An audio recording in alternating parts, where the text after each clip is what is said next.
Ya, kalau dilihat dari segi sampai hari ini kan laporan akuratnya belum ada. Tapi kan kalau PD Jaya, Birun, Aceh Utara, Luk Sumawe, Tamiang, Aceh Timur kayaknya hampir sebagian besar fasilitas sekolah kita terkena. Sekolah juga terkena.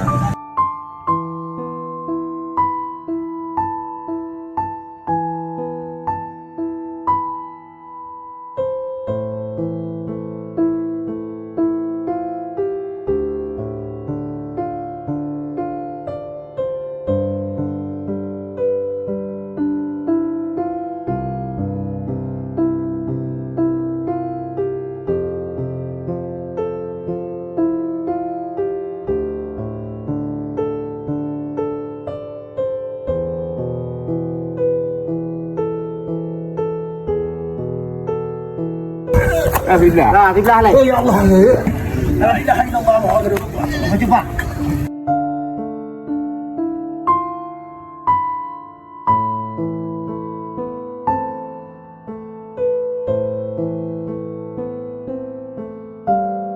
Kira-kira lebih kurang 3 meter sudah tertimbun.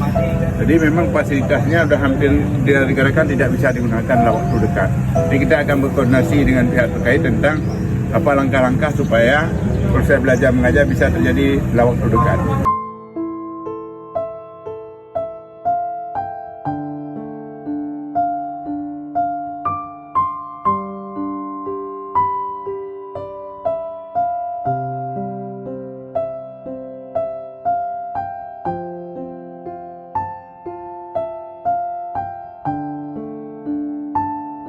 Di saluran limbah yang di belakang sekolah itu sudah penuh, Pak.